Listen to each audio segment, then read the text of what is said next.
ओम नमः शिवाय। जय श्री महाकाल। दोस्तों, अगर आपके घर में धन धान की बहुत ज़्यादा कमी चल रही है, व्यापार सही नहीं चल रहा है, घर में सुख शांति समृद्धि नहीं है, परिवार के लोगों में अनबन होती रहती है, प्रेम नहीं है, या आपके मन में ऐसी कोई कामना है जो परिपूर्ण नहीं हो रही है और उसके लिए आपने हर प्रकार से उपाय कर लिए, फिर भी आपकी कामना पूर्ण नहीं हुई, तो ऐसे में आपको क्या करना है? तो आपको ये उल्टा जल वाला उपाय जरूर कर लेना है। तो पूज्य गुरु जी की कथा को सुनकर ही ये उपाय बहुत अच्छे से समझाएंगे। उसके पहले इस वीडियो को लाइक कर दें और चैनल को अभी तक सब्सक्राइब नहीं किया है तो सब्सक्राइब जरूर करें। तो इस उपाय में हम आपको 2 उपाय बताएंगे और ये उपाय करने के बाद आपके जीवन में जैसी भी समस्या चल रही हो, चाहे वो धन दौलत की हो, व्यापार से हो, नौकरी से हो, घर में सुख शांति और समृद्धि नहीं हो, तो आपको ये उपाय जरूर कर लेना है। तो जानते हैं पहला उपाय। तो ये जो उपाय है ये मनोकामना पूर्ति के लिए है और गुरुजी ने जानकारी दी है कि ये जो उपाय हम बताने वाले हैं इसको आपको एक नियम के साथ करना है। कहने का मतलब है कि ये उपाय अगर आपने सोमवार को शुरू किया है तो लगातार 7 सोमवार आपको इसको करना है। अगर मंगलवार को शुरू किया है तो अगले 7 मंगलवार आपको इसको करना है। तो इस उपाय को कैसे करना है वो हम बताएंगे। तो यहाँ पर जो सबसे पहले सामग्री हमें चाहिए वो है चावल। तो आपको इस प्रकार से चावल ले लेना है और ये जो चावल ले ये आपको अक्षत लेने हैं। अक्षत का मतलब जो कहीं से भी खंडित नहीं हो, क्योंकि खंडित चीज शिवलिंग पर नहीं चढ़ाई जाती। तो इस प्रकार से आपको 7 चावल के दाने लेने हैं। कितने लेने हैं? 7 चावल के दाने। ठीक। इसके बाद जो अगली सामग्री है वो है फूल। तो आपको फूल लेना है। तो कौन सा फूल लेना है? तो आपको इस प्रकार से सफ़ेद फूल लेना है। ठीक, इस प्रकार से सफ़ेद फूल ले लेना है। और तो कितने फूल लेने हैं? तो इस उपाय में आपको लेने हैं मात्र 5 फूल। तो इस प्रकार से 5 फूल ले लीजिएगा। और एक चीज़ का ध्यान रखिएगा कि जब भी आप शिवलिंग पर फूल लेकर जाओ तो आपको केतकी के, ठीक है, तो जो केतकी के फूल आते हैं ये कभी भी लेकर नहीं जाना चाहिए, क्योंकि ये जो केतकी के फूल हैं ये शिवलिंग पर कभी भी नहीं चढ़ते। अगर आप इनको गलती से भी शिवलिंग पर चढ़ा देते हो तो गुरुजी कहते हैं कि आपको 1000 गौ हत्या का पाप लगेगा। कितना? तो आपको 1000 गौ हत्या का पाप लगेगा। तो ये शिवलिंग पर आपको इस प्रकार के फूल कभी भी नहीं चढ़ाने चाहिए। जब भी आपको पुष्प का कहा जाए तो आपको इस प्रकार से ले लेने हैं। और इसके बाद जो अगली सामग्री है वो है दूर्वा। ठीक, तो दूर्वा जिसको हम घास बोलते हैं इसको हमें लेना है। पर यहाँ पर बहुत सारे लोग गलती करते हैं कि वो गलत तरीके की दूर्वा ले लेते हैं। तो आपको यहाँ पर इस प्रकार से दूर्वा लेनी है। तो ये कहलाती है देसी दूर्वा। तो आपको देसी दूर्वा लेनी है और इन्हीं से आपको उपाय करना है, क्योंकि गुरुजी ने जानकारी दी है कि जब भी आप दूर्वा लो उसमें गांठ होनी चाहिए, क्योंकि ये जैसे जैसे लंबी होती है इसमें गांठें पड़ने लग जाती है। तो ऐसी दूर्वा लीजिएगा जिसमें आपको गांठ मिले। कितनी गांठ मिले? तो कम से कम 3 गांठ वाली दूर्वा आपको लेनी है। तो यहाँ पर आप स्क्रीन पर देख सकते हो, जैसे कि 1 गांठ हो गई, 2 गांठ हो गई या 3 गांठ हो गई। तो इस प्रकार से आपको 3 गांठ या 4 गांठ वाली दूर्वा ले लेनी है। इसी के साथ जो अगली सामग्री है वो है तांबे का लोटा।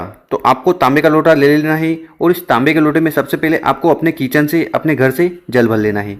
जल भर लिया, इसके बाद क्या करिएगा कि जो चावल के दाने हमने बताए थे, 7 चावल के दाने, उनको आपको उठाना है और इस जल के पात्र में गिरा देना है, रख देना है।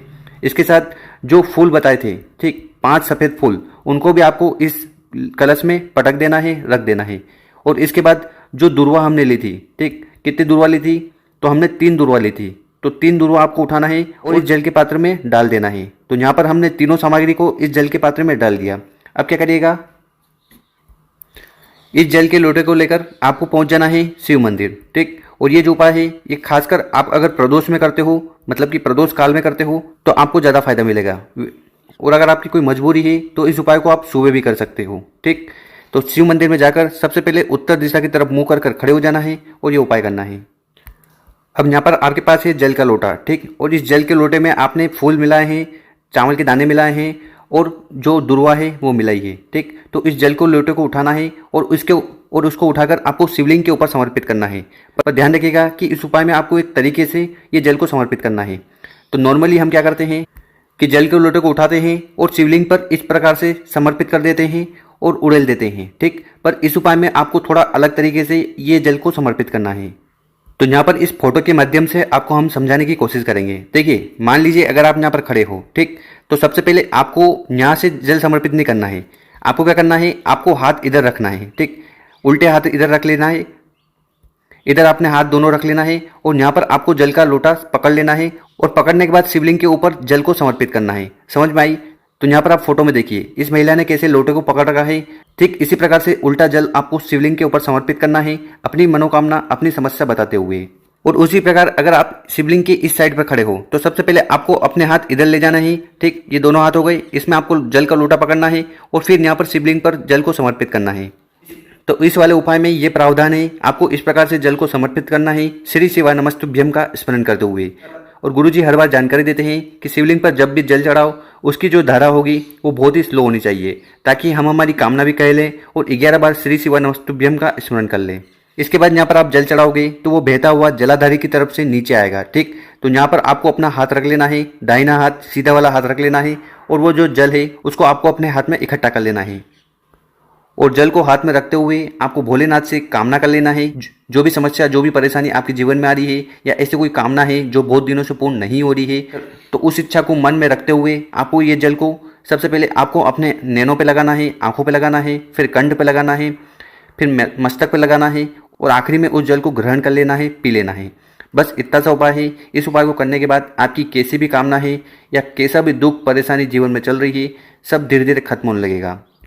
तो कर देखिएगा, बहुत ही आसान सा उपाय है। अब जान लेते हैं गुरुजी द्वारा बताया गया अगला उपाय। तो ये दूसरा वाला उपाय किन लोगों को करना है, तो ध्यान से सुनिएगा। अगर आपके घर में बहुत ज़्यादा दुख चल रहे हैं, तकलीफ चल रही है और जो समस्या है वो खत्म होने का नाम नहीं ले रही है, अब वो समस्या चाहे बीमारी हो या कोई और हो, साथ ही साथ परिवार में लड़ाई झगड़ों का माहौल रहता है और खुशियाँ बिल्कुल, और आपके घर में खुशियाँ बिल्कुल भी नहीं है, तो ऐसे में आपको ये छोटा सा उपाय जरूर करना चाहिए। तो इस उपाय को कब करना है, तो गुरुजी ने जानकारी दी है कि किसी भी सोमवार को विशेषकर इस उपाय को आप कर लीजिएगा। तो इस उपाय में जो सबसे पहले सामग्री हमें चाहिए वो है चावल। तो आपको चावल लेने हैं। कितने लेने हैं, तो मात्र 2 चावल के दाने ले लीजिएगा और वो कहीं से खंडित नहीं होने चाहिए। तो इस प्रकार से आपको आके पूरे चावल के दाने ले लेने हैं। इसके बाद जो अगली सामग्री है वो है जल का लोटा। ठीक, तो तांबे का आपको लोटा ले लेना है और इस तांबे के लोटे में आपको अपने किचन से, अपने घर से, अपने मटके से जल को भर लेना है। क्योंकि गुरुजी अपनी कथा में जानकारी देते हैं कि जब भी आप जल को लेकर जाएं तो इसको आपको अपने किचन से लेकर जाना चाहिए। क्यों, क्योंकि इससे हमारे घर के जो दोष होते हैं, जो समस्या होती है या जो प्रॉब्लम चल रही होती है, जैसे पितृ दोष, कालसर्प दोष या वास्तु दोष, वो सारे खत्म होते हैं। इसके बाद क्या करिएगा कि जो चावल के दाने हमने आगे बताए थे, ठीक, उन दोनों चावल के दाने को उठाना है और इस जल के पात्र में गिरा देना है, पटक देना है। और इसके बाद इस जल के लोटे को लेकर आपको पहुंच जाना है 3 पेड़ के नीचे। तो गुरुजी ने जानकारी दी है कि इस उपाय को अगर आप विशेष प्रकार से कर लेते हैं तो आपके घर की जैसी भी समस्या है, जो भी कामना है, वो परिपूर्ण होने लगती है। साथ ही साथ आपके घर में जो दुख है, जो परेशानी है, वो भी खत्म होगी। तो सबसे पहले इस जल के लोटे को उठाना है और आपको जाना है बेलपत्र के पेड़ के नीचे। ठीक, तो बेलपत्र के पेड़ के नीचे चल जाइएगा। और कौन से बेलपत्र के पेड़ के नीचे जाना है, जो भी आपके घर के निकट हो, पास हो। अगर आप शिव मंदिर जा रहे हो तो शिव मंदिर के आसपास जो बेलपत्र का पेड़ है वहाँ चले जाइएगा। ठीक, और वहाँ जाने के बाद क्या करिएगा कि उस जल के लोटे को उठाना है और उसको आपको थोड़ा जल समर्पित कर दीजिएगा। देखिए यहाँ पर हमें इस जल के लोटे को 3 जगह समर्पित करना है। तो यहाँ पर आपको थोड़ा जल समर्पित कर देना है श्री शिवाय नमस्तुभ्यम का स्मरण करते हुए। साथ ही साथ आपके मन में जो कामना है, जो इच्छा है, उसका भी स्मरण कर लेना है। और एक बार बेलपत्र के पेड़ में जल को समर्पित करने के बाद इस लोटे को उठाकर आपको जाना है पीपल के वृक्ष के नीचे। ठीक, तो पीपल का वृक्ष जो भी आपके घर के आसपास हो वहाँ चले जाइएगा और इस प्रकार से थोड़ा सा जल यहाँ पर भी आपको समर्पित कर देना है। और समर्पित करते समय आपको पिपलेश्वर महादेव का स्मरण करना है। नाम क्या है, पिपलेश्वर महादेव। तो पिपलेश्वर महादेव जी का स्मरण करते हुए ये जल को समर्पित कर देना है। वहाँ पर खड़े होकर आपको पिपलेश्वर महादेव जी से प्रार्थना करना है, कामना करना है कि हे महादेव, हमारे जीवन में जो दुख, परेशानी, झंझट, समस्या है, उन्हें जल्द से जल्द खत्म करें। और इसके बाद उस जल के लोटे में जितना भी जल बचा हो उसको आपको लेकर जाना है आंवले के पेड़ के नीचे। तो आपके घर के आसपास जहाँ पर भी आंवले का पेड़ है उसके नीचे चले जाइएगा और जितना भी जल है उसको आपको वहाँ पर समर्पित कर देना है श्री शिवाय नमस्तुभ्यम का स्मरण करते हुए। और बहुत सारे लोग कहते हैं कि हमारे घर के पास आंवले का पेड़ नहीं है, तो ऐसे में आप क्या करिएगा कि इस जल के लोटे को उठाकर जाना है समी के पौधे के पास। ठीक है, तो आपके घर में या आपके घर के आसपास जहाँ पर भी समी का पौधा है वहाँ पर आपको ये जल को लेकर चले जाना है। और वहाँ पर जल समर्पित करने के बाद फिर से आपको जो मन में कामना है, जो समस्या है, जो आपके जीवन में आ रही है, या माता लक्ष्मी का बिल्कुल भी वास नहीं है, तो ये जल चढ़ाते समय आपको कामना कर लेना है कि हे माता, हे लक्ष्मी माता, हमारे जीवन में जो दुख आ रही है, जो परेशानी है, जो पैसों की तंगी है, उन्हें जल्द से जल्द खत्म करें। तो गुरुजी ने बताया है कि इस प्रकार से आपको चावल के दाने वाला जल 3 पेड़ के नीचे जाकर समर्पित कर देना है। इसके बाद आपकी सारी कामना, सारी इच्छा या जो भी झंझट समस्या जीवन में चल रही है वो खत्म होने लगेगी। और हमने बताया है कि इस उपाय को आप किसी भी दिन कर सकते हो, पर एक नियम के साथ करिएगा। अगर सोमवार को शुरू किया है तो लगातार 7 सोमवार इसको आपको करना है।